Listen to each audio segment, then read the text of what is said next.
Bueno, pues buenas tardes ya y gracias por venir a esta rueda de prensa de la Junta de Portavoces. Me van a permitir que empiece esta rueda de prensa con noticias de actualidad que hemos conocido también esta mañana. Como ustedes saben, el secretario general del Partido Socialista de Extremadura ha anunciado que han registrado 11 alegaciones en la Asamblea de Extremadura al decreto ley de medidas fiscales que actualmente le está bajando los impuestos a los extremeños en materia de vivienda y que está haciendo que los pacientes de ELA y sus familiares pues tengan ayudas que pueden llegar hasta los 4.000 euros. Miren, alegaciones que, como he dicho, ha dicho que han registrado en la Asamblea de Extremadura para su debate. Bueno, pues es la 1:20 aproximadamente, y justo antes de comenzar esta rueda de prensa no había ni una sola alegación en el registro de la Asamblea de Extremadura. ¿Saben por qué? Pues muy fácil. Porque las alegaciones no se registran en la Asamblea de Extremadura. Porque las alegaciones no se debaten en la Asamblea de Extremadura. Porque las alegaciones no se votan en la Asamblea de Extremadura. El señor Gallardo no solo ha demostrado un absoluto desconocimiento del procedimiento, sino que además ha demostrado que o está mal asesorado por su grupo parlamentario o ni siquiera ha contado con ellos para hacer este anuncio. Porque, como ustedes saben, las alegaciones se presentan a la Junta de Extremadura. Para que las propuestas del Partido Socialista, para que las propuestas del señor Gallardo puedan ser debatidas en la Asamblea de Extremadura, primero se tiene que convalidar el decreto ley en la Asamblea de Extremadura y luego, si la Asamblea así lo estima a petición de alguno de los grupos, se tramita como proyecto de ley y es ahí donde los grupos parlamentarios empezamos a negociar, empezamos a hablar y se votarán o no se votarán las enmiendas. Por lo tanto, hoy el señor Gallardo lo que ha hecho es demostrar su absoluto desconocimiento de cómo funciona la tramitación de un decreto ley en Extremadura. Y por otro lado, también nos sorprende que haya presentado unas alegaciones y a preguntas de los medios de comunicación haya sido incapaz de decir cuál es el impacto que tienen esas medidas que dice que han propuesto, que nosotros desconocemos, y ha sido incapaz de decir cuánto va a costarle a los extremeños eso que propone. Entendemos que cuando uno anuncia que va a presentar propuestas, están estudiadas, están medidas y están cuantificadas, y más cuando estamos hablando de medidas fiscales que afectan al día a día de los extremeños. Veremos qué han presentado, veremos qué es lo que quieren, porque este grupo parlamentario lo desconoce totalmente. Por otro lado, hoy, como ustedes saben, en el Congreso de los Diputados se va a debatir una propuesta no de ley del Grupo Parlamentario Popular para solicitar la continuidad de las centrales nucleares, para solicitar la continuidad de la central nuclear de Almaraz, la mayor industria que tiene Extremadura, que genera 3.000 puestos de trabajo en nuestra región y que es fundamental para que Extremadura siga creciendo. A entender de este portavoz, es tremendamente sonrojante, es vergonzante que el secretario general del Partido Socialista de Extremadura haya sido incapaz de decir lo que van a votar los diputados extremeños esta tarde en el Congreso de los Diputados.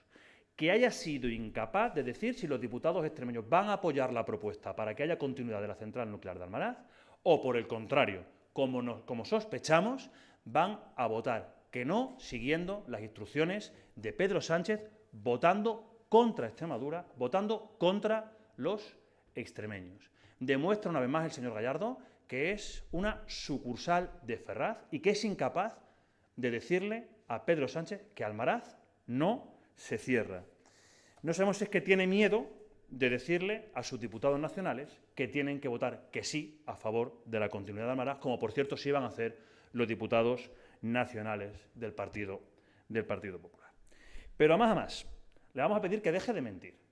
Está echando el balón sobre las empresas, quitándole la responsabilidad al Gobierno de España y a Pedro Sánchez, que es quien quiere acabar y cerrar Almaraz. Mire, le ha pedido que las empresas se pronuncien. Aquí están los pronunciamientos de las empresas. Aquí está el CEO de Iberdrola diciendo que va a hablar con el Gobierno para la continuidad de la central nuclear de Almaraz. Aquí tienen al presidente de Iberdrola diciendo que las energías nucleares son tremendamente importantes y que sí que quieren la continuidad de las centrales nucleares. Pero por el contrario, las empresas no pueden pedir la prórroga mientras el Gobierno de España no retire del Boletín Oficial del Estado esta publicación, que es la orden ministerial que dice literalmente que el 1 de noviembre de 2017 se cerrará la unidad 1 y el 31 de octubre de 2028 se cerrará la unidad 2. Y dice literalmente las fechas de cese definitivo de la explotación de ambas unidades. Las empresas no pueden solicitar la prórroga mientras el Gobierno de España no haga lo que tiene que hacer, que es retirar esta orden ministerial publicada en agosto del año 2020 y firmada por la ministra de Transición Ecológica en julio del año 2020. Por lo tanto, que dejen de engañar y que realmente decidan si están con los extremeños o contra los extremeños y que le reclamen a Pedro Sánchez que revierta esa subida de los costes, que revierta esa subida de la carga impositiva que le han hecho a las centrales nucleares, subiéndole un 30% la tasa Enresa. Porque sí, le han subido la tasa Enresa un 30% a las centrales nucleares, enseñándoles el camino del cierre. Y también nos ha extrañado mucho en esta comparecencia del señor Gallardo que no haya dado una sola explicación, que no haya dicho absolutamente nada del agujero de los 166 millones de euros que ha puesto de manifiesto el informe del Tribunal de Cuentas. Ni una sola referencia, ni una sola explicación, ni una sola palabra, ni una sola crítica al anterior Gobierno socialista que dejó este agujero maquillando las cuentas autonómicas. Y no lo habrá hecho porque se avergonzará y porque sabe que no tiene ningún tipo de explicación. Centrándonos ya en los asuntos que van al pleno del próximo jueves. El próximo jueves van a comparecer tanto la consejera de Hacienda como la consejera de Salud a petición propia. En primer lugar, la consejera de Hacienda para hablar de la situación presupuestaria que vamos a tener este año 2025 y que tiene lugar por el butrón que querían hacer los socialistas para, por la puerta de atrás, tener un presupuesto Frankenstein intentando meter enmiendas por valor de 500 millones de euros. Frente al trabajo que siempre ha demostrado el Gobierno de María Guardiola y el Partido Popular, pues ellos han querido poner palos en las ruedas. Pero yo lo que sí que quiero transmitirle a los extremeños es la más absoluta tranquilidad, porque este año 2025 Extremadura va a seguir contando con el presupuesto más alto de su historia, que ha conseguido tener los mejores datos de creación de empleo, teniendo la tasa más baja, el dato más bajo de desempleo de los últimos años. Récord en exportaciones, un presupuesto que ha conseguido que haya más empresas en Extremadura, que tengan mayor confianza empresarial y que ha conseguido bajarle los impuestos a todos los extremeños, aumentando la competitividad empresarial de nuestra región. Un presupuesto que ha hecho que se reduzcan en 51 días el tiempo de espera en materia de dependencia o que en educación se hayan realizado 345 actuaciones en centros educativos de nuestra región. Por lo tanto, lo que queremos es consolidar esa senda de los datos tan positivos que ha cosechado Extremadura a lo largo del año 2024. Y por otro lado, va a comparecer, como he dicho, la consejera de Salud para explicar las listas de espera que se hicieron públicas el pasado viernes, unas listas de espera que demuestran que el sistema extremeño de salud funciona, donde se han realizado casi 1.900.000 consultas, 81.000 consultas más que en el año 2023, donde hay menos extremeños esperando una operación porque se han reducido en casi 5.000 extremeños la lista de espera quirúrgica, donde el tiempo medio de espera se ha reducido por debajo de lo que marca la ley de tiempos de respuesta.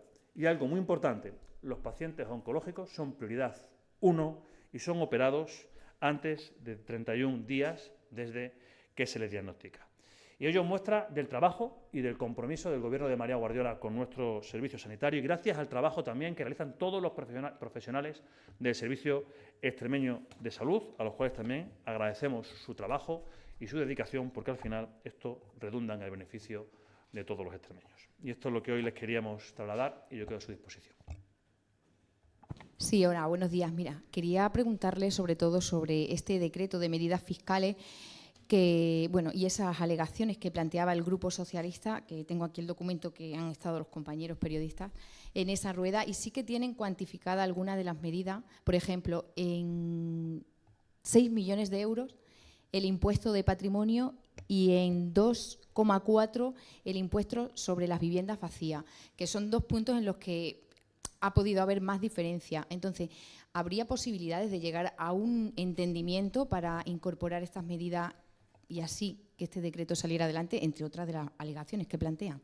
Bueno, pues como usted puede imaginar, yo no tengo acceso a ese documento, pero sí he tenido acceso a ver lo que ha contestado el señor Gallardo, que ha sido incapaz de cuantificar en un euro el impacto de sus propuestas. Segundo, lo que le pedimos es que si las va a trasladar, que las traslade como tiene que hacerlo, aquí en la Asamblea de Extremadura. Y yo quiero recordar, todas las medidas que recoge el decreto ley de medidas fiscales, estaba de acuerdo tanto el Partido Socialista como Vox. Están hipernegociados porque en esa negociación presupuestaria le dieron el ok ambos partidos, ambos grupos parlamentarios.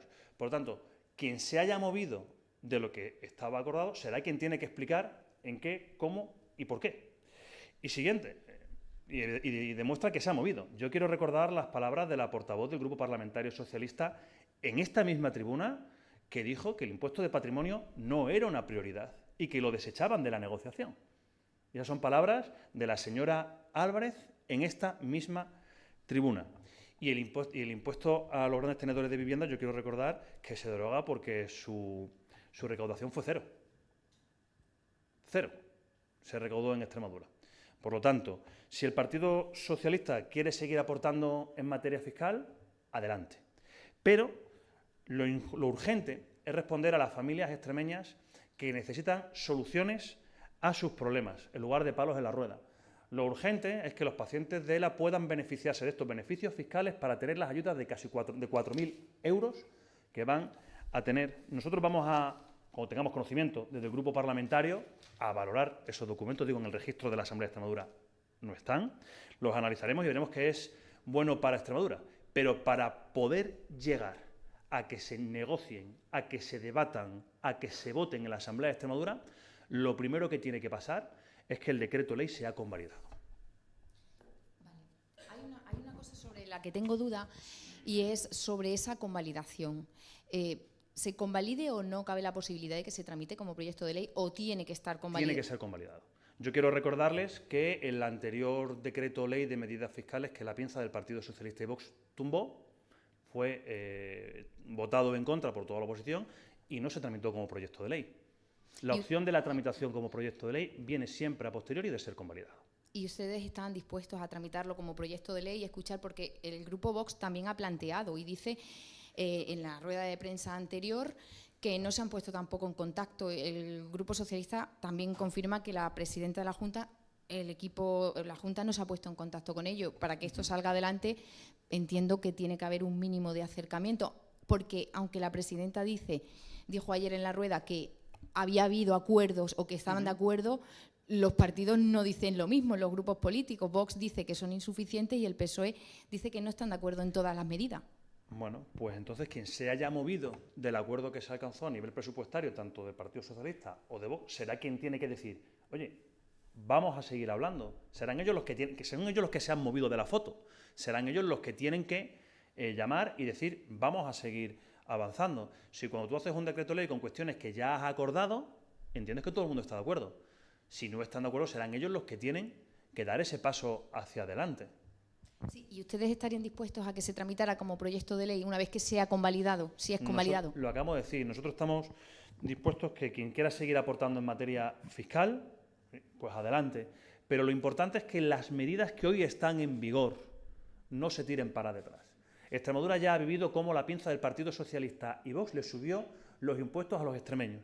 Y como un extremeño que un jueves sabía que su vivienda iba a pagar 5.800 euros menos, al día siguiente, cuando fue al notario a hacer la escritura, costaba 5.800 euros más. Tendrán que decirle a los extremeños, pacientes y familiares de los enfermos de ELA, si quieren esas ayudas. Tendrán que decirle a los jóvenes que sus padres les pueden donar un terreno para construir una vivienda, si quieren que esa donación no tenga carga fiscal o si lo quieren. A día de hoy, las medidas del decreto ley están en vigor y lo que tienen que tener en cuenta es que sus posicionamientos van a revertir de manera positiva o de manera negativa en el día a día de los extremeños. Sí, y como hacía mención a eso, que se hayan podido mover o no de sus posiciones, de cara al 27, porque el tiempo cuenta, ¿sabes si va a haber algún tipo de contacto? De momento yo no tengo conocimiento en tal, pero lo que hay en el decreto ley estaban de acuerdo. Por lo tanto, no tiene sentido que nadie se oponga a esa convalidación. Si quieren tramitarlo como proyecto de ley, que están en todo su derecho, y ahí aportar enmiendas para poder hablar, ese es el canal adecuado. Pero lo que hoy hemos visto es un trampantojo para intentar ganar un titular, hablando de un procedimiento a día de hoy que no existe. ¿Va a convalidar el Partido Socialista y Vox el decreto ley de medidas fiscales? Esa es la pregunta.